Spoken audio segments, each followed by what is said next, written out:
हरियाणा चुनाव में उतरे चंद्रशेखर आजाद। और मैं फिर कहता हूँ, कोई भी पार्टी अगर यहाँ हमारे लोगों को इग्नोर करेगी तो उसको आने वाले समय में सबक सीखना पड़ेगा। क्यों किया चमार रेजिमेंट का जिक्र? राष्ट्रभक्ति की बात करते, भाजपा राष्ट्रभक्ति की बात करते, तो राष्ट्रभक्ति की सबसे बड़ी मिसाल चमार रेजिमेंट को बहाल कराने पर वो लोग चुप क्यों हैं? बीजेपी को हराने का कर दिया ऐलान कि हम भारतीय जनता पार्टी की को किसी भी कीमत पे आगे नहीं बढ़ने देंगे, उनको कमजोर करेंगे और आजाद समाज पार्टी जेजेपी को ताकतवर बना के उनको सत्ता की तरफ प्रेषित करेंगे। हमारे यहाँ उत्तर प्रदेश में कई ऐसी पार्टियां हैं जिनकी कई सीटों पर जमानतें नहीं बची है। लोकसभा का चुनाव अलग होता है और विधानसभा का चुनाव अलग होता है, उसके मुद्दे भी अलग होते हैं। लोकसभा में तो हमारे लोगों ने भी भारतीय जनता पार्टी को हराने के लिए वोट किया है, लेकिन ऐसा नहीं है कि इस बार वो अपने संघर्ष करने वाले साथियों को अकेला छोड़ देंगे। हम उन्हीं के बीच में रहते हैं। उनका आशीर्वाद जिस तरह से पिछली बार भाजपा को हराने के लिए दूसरी पार्टियों को मिला था, इस बार वो आजाद समाज पार्टी उस अलायंस को मिलेगा, ऐसा मेरा भरोसा है। देखो भाई, ऐसा है जिस सब राजनीति में बहुत लोग अपने अपने स्वार्थ हैं। हम वो लोग नहीं हैं जो बुरे भगत में हाथ छोड़ के चले जाए। जब हम किसी का हाथ पकड़ते हैं तो छोड़ते नहीं है। हम कोशिश करेंगे कि मेहनत करेंगे। अभी 1 महीना है, 1 महीने में तो बंजर भूमि भी उपजाऊ हो जाती है। हम लोग मेहनत करेंगे और लोगों से विश्वास समर्थन मांगेंगे। और फिर मैं आपसे कह रहा हूँ, मैं किसी के लिए सफाई नहीं दे रहा हूँ, मगर अगर कोई आदमी अपनी गलती को स्वीकार कर ले तो लोगों को उसके बारे में सोचना चाहिए। सर, लोकसभा में जेजेपी के सभी नेताओं का जेजेपी का विरोध हुआ, आपने किसानों का समर्थन किया, कैसे खड़ा करवाएंगे? हम किसानों का समर्थन हमेशा करते रहेंगे, हम पहलवानों का भी समर्थन हमेशा करते रहेंगे। ये मैं आपसे फिर कह दूं, वो हमारी वैचारिक लड़ाई मुद्दे हैं।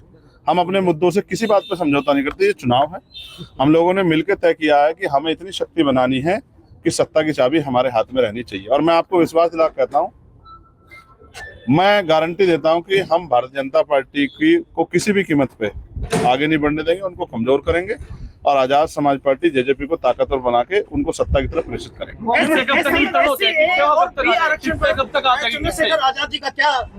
हमारा स्टैंड साफ है कि हम अपने लोगों के साथ खड़े हैं। आप ये जानते हैं कि सुप्रीम कोर्ट हमारा कितना हितैषी है और सरकार हमारी कितनी हितैषी है। जिंद हमारा गढ़ है, गढ़ था और गढ़ रहेगा। जिंद में हमने बैठ के तय किया पूरे स्टेट की लीडरशिप को बुला के कि इस चुनाव को कैसे लड़ना है। 11 को और मैं फिर कहता हूँ, कोई भी पार्टी अगर यहाँ हमारे लोगों को इग्नोर करेगी तो उसको आने वाले समय में सबक सीखना पड़ेगा। मुख्यमंत्री नाम से अपनी सीट डिसाइड नहीं कर पा रही, वो कहां से चुनाव लड़ेंगे, करनाल से लड़ेंगे। असल विरोध तो भारतीय जनता पार्टी का यहाँ है। आप ये देखना कि जब मुख्यमंत्री ऐसा आए हैं, मुख्यमंत्री को नहीं पता कहाँ से लड़े और लोगों के क्या हाल होंगे, इस बारे में भाजपा को सोचना। देश में एक ऐसी रेजिमेंट थी जिसका इतिहास युगों युगों तक लिखा जाएगा। उचाना के अंदर छत्र में बहिष्कार हुआ, एससी समाज का दुष्यंत का गढ़ है, वहाँ पर उसे दुष्यंत चौटाला ने उनकी हेल्प नहीं की। आज भी वो गठबंधन से नाराज हैं। ठीक, अब मैं आगे अपनी बात का जवाब दे दूं जी।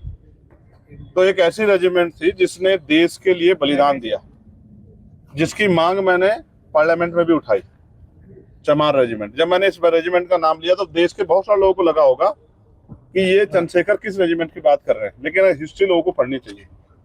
चमार रेजिमेंट भंग क्यों की गई, ये एक सवाल है। मैं डिबेट चाहता हूं, जो चाहता है करना। भंग इसलिए की गई क्योंकि वो सबसे बड़ी राष्ट्रभक्त जो है रेजिमेंट थी, जिसने ये तय किया कि वो रेजिमेंट रहते, नौकरी रहते, तमाम तरह से अवसर रहते, देश के दुश्मनों के साथ तो लड़ सकते, लेकिन देशभक्ति की भावना से आजाद हिंद फौज जो देश की रक्षा और देश के को आजाद कराने के लड़ रही थी, उसके साथ वो लोग कभी लड़ाई नहीं लड़ सकते, इसलिए उसको भंग किया गया। सेंट्रल गवर्नमेंट राष्ट्रभक्ति की बात करती है, भाजपा राष्ट्रभक्ति की बात करती है। राष्ट्रभक्ति की सबसे बड़ी मिसाल चमार रेजिमेंट को बहाल कराने पर वो लोग चुप क्यों हैं? मैं चाहता हूं सत्ता और विपक्ष इस बात पर स्टैंड क्लियर करे। क्या उस रेजिमेंट की उनको जानकारी है, या वो चाहते नहीं चाहते कि हमारे इतने बड़े समाज का गौरव बहाल होना चाहिए, नहीं होना चाहिए? मैंने तो इसके अलावा भी गुजर रेजिमेंट, अजीत रेजिमेंट, सबकी बात की मांग की है, क्योंकि जातियों रेजिमेंट बनी हुई है।